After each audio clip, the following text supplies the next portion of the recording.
Identifying. Let's go. You are about to experience the uncensored conversations, stimulating wit, and the thought-provoking wisdom. Bold, raw, and uncut. Right now, on the LanceScurv Show. Maryland teen was plotting mass school shooting, police say. A Maryland high school student is expected to face charges after a journal with a detailed plan for a mass shooting at her school was found in her home. In addition to a shotgun and bomb-making materials, authorities said. On March 23rd, the father of the suspect, Nichole Cevario, 18, told officials at Catoctin High School in Thurmont, Maryland, about a potential threat of violence toward the school. The Frederick County Sheriff's Office said, and his daughter was immediately removed from the classroom and turned over to investigators. Authorities searched Cevario's home, where they found a shotgun with ammunition and bomb-making materials to include pipes with end caps, shrapnel, fireworks, magnesium tape, and fuse material, the sheriff's office said today. Authorities also say they found a journal that clearly planned out a mass shooting, Frederick County Sheriff Charles Jenkins said at a news conference this afternoon. The journal, which listed the suspect's school and a date in April, had a timeline in her expectations for each stage, the sheriff's office said. The diary's first entry was December 16, 2016, Jenkins said. Officials said the journal showed Cevario had been planning for some time and had been compiling intelligence on behavior activities of the school, noting emergency procedures associated with drills conducted by school staff and obtaining intelligence on the school resource deputy, the sheriff's office said. It shocks the conscience to see that someone of that age could be thinking like this, Jenkins said. There was never a weapon or explosive device on school property, authorities said, and the materials were never combined into an explosive device. Jenkins said all the items Cevario bought were legal. Authorities said no one else was involved or knew of the alleged plot. According to the diary, Cevario planned to die from the attack, officials said. When Cevario was removed from the school on March 23rd, it appeared that she posed a threat to herself and she was taken to the hospital, where she remains today, the sheriff's office said. The sheriff's office said she was struggling with mental health issues. She was an honor student. She's white.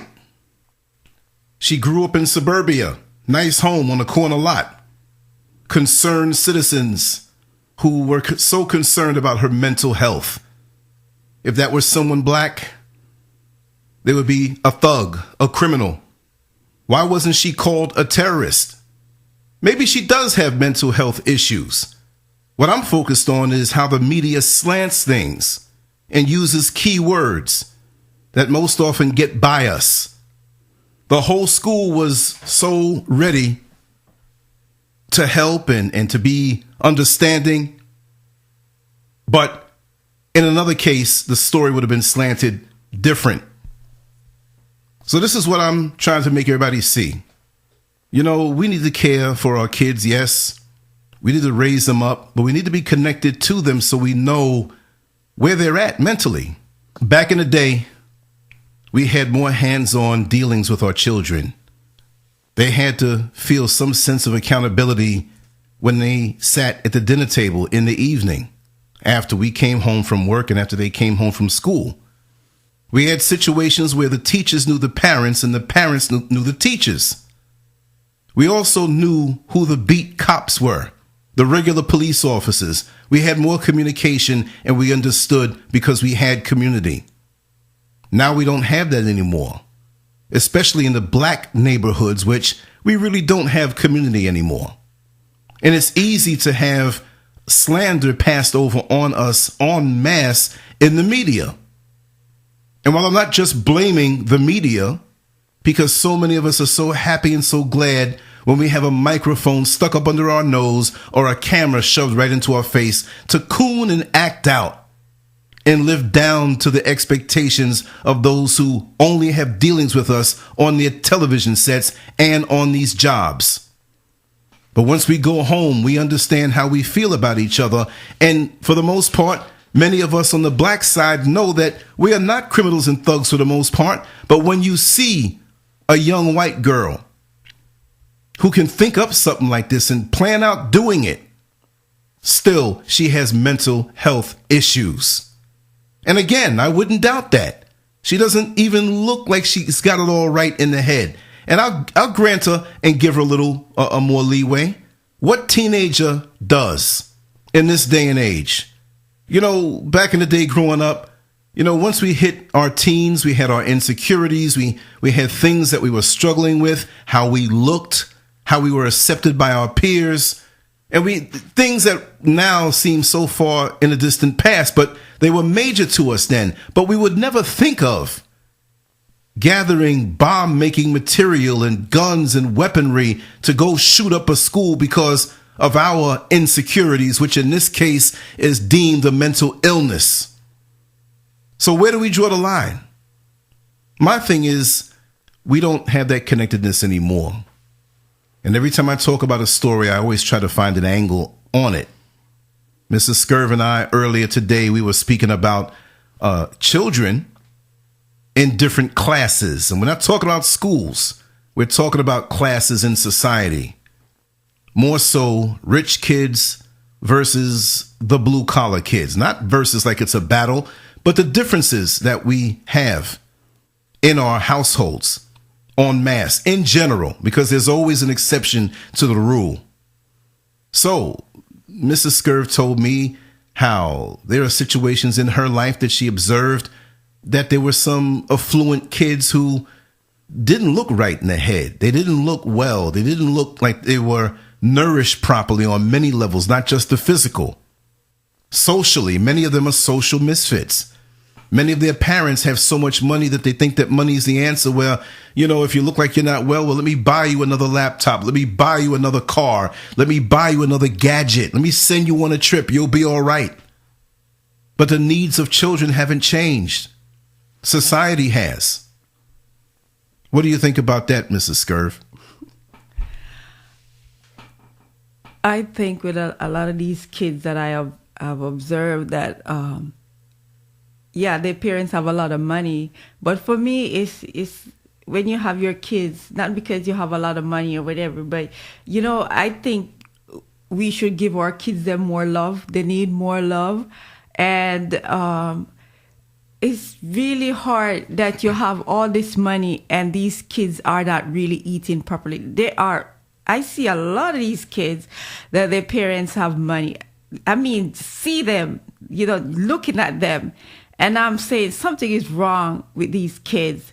They look really malnourished. And, you know, you look on a person like blue collar parent and say that these kids are not getting enough nourishment in their food or whatever and stuff like that. They have not been taken care of well.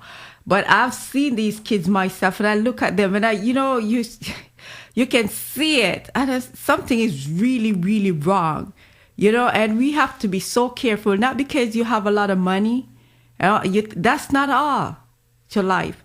You have to be so careful. You know, you have these kids, you brought them in the world and you have all this money. You don't really, I think the problem is they don't have time for these kids because they're doing so many different things. And they really don't care about the kids. The kids that never get enough love. They are not. You are not the parent that stay home and make sure you have a good meal with your kid. Stay in that kitchen and cook something nice for your kid. Prepare something, you know, that you and them enjoy together, and see to it that they are getting the proper nutrition. And because of all these things, and these kids are by themselves, they have so much time on their end to do all these stupidness because they don't go outside with their friends and have good time with their kids. It's all about the television, all the phones, the computers, and all these gadgets that they have. That's not how it should be. These kids shouldn't even have all these things. And if these kids rebel and say all this stuff, you go out and you buy more stuff, give these kids, and they get more rotten. You know, so you don't know what's going on, you know, because they're doing all these things behind our back and we don't even know. We don't check their rooms to see what they're doing. When they leave for school, you make sure you check to see everything. This father was good to check his daughter diary to see what was going on. It was good that he did that, so some disaster didn't happen, you know. But you really have to pay more attention to these kids. It's not about just having these kids, you know, you have money, you believe you can have these kids, you push them out, whether you're poor, you're rich, whatever, and you push out these kids and that's all to it. You know, that's not how it goes, you know. These kids need proper breakfast in the morning, a proper lunch and a proper dinner, and love in their, you know, they need to feel that kind of sense that their parents really love them. It's not about me having all this expensive stuff. A lot of kids don't really want that. That's not what they want. They want love. They want to feel the presence of the parents. They want to feel like they're still on your breast, you know. And that's why it's good when you have those kids to give them that breast milk so they can be so attached to you, they feel that kind of love, you know. But we are not giving the kids them that kind of love. And I noticed a lot of these people out there that have a lot of money, they don't care about none of those things. They don't even breastfeed their kids. And they're not caring for them. They don't care about them. They get nannies and whatever to take care of the kids. And the nannies don't even know no better because they don't even know how to prepare a good meal for these kids. You're giving them all this sugar and whatever. The kids, they feel like they'll jump off of this and they'll do all kind of stuff to people and whatever. They fight with their brothers and sisters, do all kind of stupidness Mood and stuff swings. because you're not watching them. You don't know what's going on with these kids. It's scary when you have kids, especially when they're young and even when they're getting older. You still have to pay more attention because then it gets really serious. When they getting older, it's more dangerous. So you have to really pay attention to these kids. Whether you send them to private school or you send them to public school, doesn't matter. You have to really pay attention to these kids because you brought them in this world. So we have to pay more attention to these kids. And the thing about it, a lot of us think that we can just throw something on the stove and hurry it up and give it to the kids. It's about proper nutrition. Pop-Tarts. You know, you cannot give these kids all this sugar in the morning to go to school and stuff like that. You have to give them food for the brain. Those Fruit food Loops. that we are giving these kids, feeding them, it's not for the brain. You give them something for their brain. Pudding to cups. make them develop, you know, right? And that they don't, these kids don't even know how to socialize with their peers out there. They are not kids anymore. They don't know nothing about growing up. Later on, they get older. They don't know how to relate to anyone like what we did. All you know to talk about is what you do on social media. That is not important. The important thing for her kids is to let they grow up right and to let they know other kids, go outside, ride their bikes, get to know their neighbors, and you get to know the neighbors. You as a parent, you need to know your neighbors. The neighbors, they need to know you, and you know their kids, and that how the parents know your kids also. So you Community. know where your kids is at all times. We have to pay more attention, and we got to take more responsibility in our kids' life because we are a part of it. And once the kids, they go out there and do this stupidness, I think we are responsible because we are a part of it. We didn't do our job. Well, you know, one of my biggest concerns in this, looking at it from different angles, is that this young woman, she had the people concerned about her. The media slanted it one way, and they were very forgiving in the terminologies that they used. And so if she does have a mental illness, my apologies, you know, but it doesn't change how it's treated by the outside world. If this was a young black girl who plotted this, would they have been so forgiving with their jargon? Would the law enforcement been so forgiving and in their concern say, well, she has a mental health issue? You know, how would they have treated that if they ran up in a young black girl's house who had a detailed diary to murder, kill, and bring mayhem and terror, you see, to a school? Let's just say it was racially motivated if it was a young black girl who felt so much of the oppression and the treatment by the society, and she just wanted to rebel. They would have quickly labeled it as a hate crime. You know, they would have quickly, and no crime was committed now. I'm just saying if it did get carried out, and even before, they would have pretty much buried her under the jail and thrown away the key. And she would have had some mental health treatment, but it would have been after she was incarcerated, you see, for having those things, which were legal, but they would have found one way or a slant to bring the full justice of the law. You know, that's how they do. So with a lot of our young kids who are getting locked up, if they got the treatment that this young lady had, would they be locked up? That's a question that I want to know. But the thing about it, we spoke about this before, that even a lot of our young men that have been locked up right now, a lot of them need help. And do they give them the help? No, they don't give them the help that they need.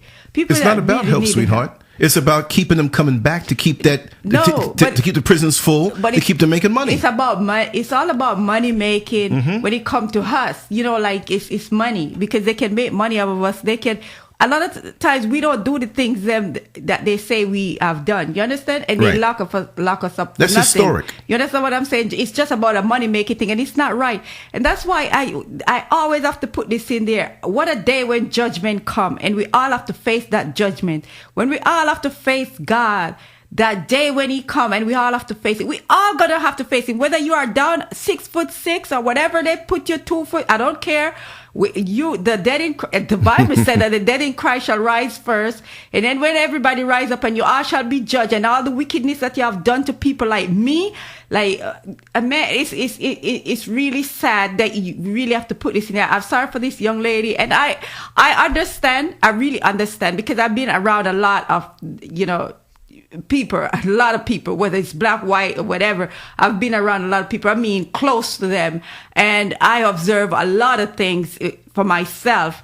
And I know in this country, a lot of people have mental issues because of the way this country is. A lot of these kids been locked up in their house for days and days, parents gone, nobody there. They will think of all these things. All you give them is computer, phone, and tablets, and all the stupidness and crazy food to eat to drive their brain crazy.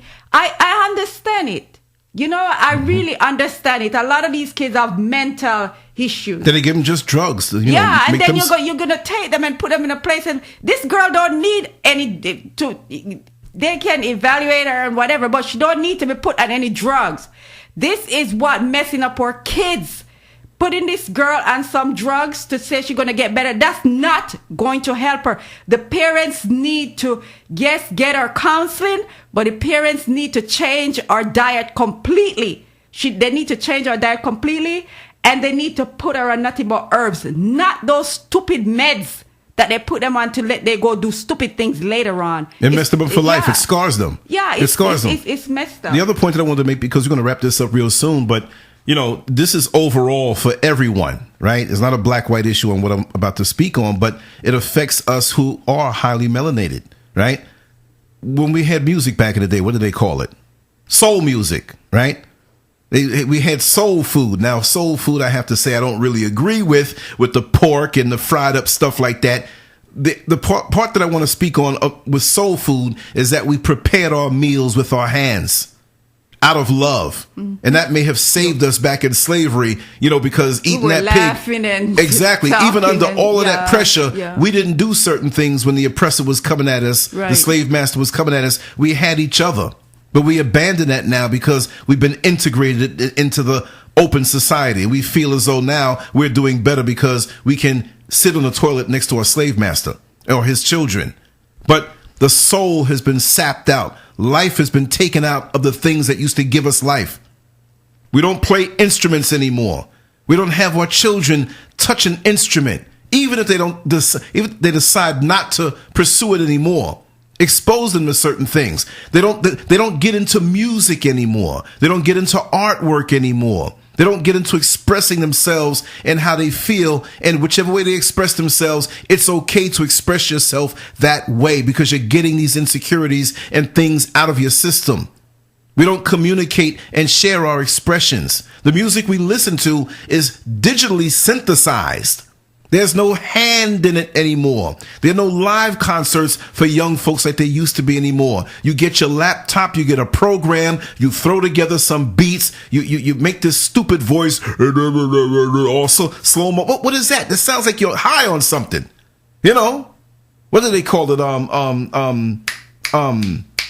I forgot how they cut and so something with the music, right? Chopped and screwed, where they have the voice sounding like somebody who drank down a bottle of NyQuil, a gallon of NyQuil. They're just talking stupid, so. And these kids feed off of that. There's no life in that. Nobody sings about love anymore. We're all talking about, the next chick's head game. And if your man's around, I want to smash it. Can you handle this dick? Can you handle my head game? Do you got what it takes? It sounds like a battle. I'm going to blow your back out. I'm going to rock your world. Love making and intimacy is not a gentle thing anymore. It's not a loving thing anymore. It's damn near like you're fighting. And the music that we're listening to has no life in it. Listen to the older music, and a lot of you younger folks who are listening to this will agree with me. It's not an age thing. I'm not coming at you, but this thing is a hijacked culture. Yes, it has nothing to do now with the Maryland teen plotting a mass shooting, right? But in a sense, it does. And I'm looking at it from our side. There'll be more things like this happening. But the sad part about it is we're going to be doing this stuff to each other. Because when you lace it with self-hate and you have this disconnectedness, we're already feeling it. We don't have the opportunities in our communities like we used to. We're not talking anymore. We always had an uncle. We always had a neighbor. We always had someone not too far that we knew that we can get a summer job. Now we don't have those resources as much as we did. And the older folks, they're the ones still now into the Facebook and Twitter and YouTube more so than the kids. They're the ones looking to pick up people online and into the secret sex life while their kids are suffering. Grown ass women talking about, well, I need a man. Well, at 55 years old or 50 years old or whatever you are, yes, we all have the need for companionship, but God dog, you got kids you got to raise, and the only thing you can think about is a piece of dick. That's why our kids are going to hell. Okay, parents, we need to take heed, and we really need to take a part in our kids' life. We got to get it together. We got to start sitting down with our kids and make sure the kids are getting straight. You know what? Our kids can do better in school. They can do better at home, and you can show them more love, and so they know how much they are loved, and they can go out there and spread the love around. Peace, people.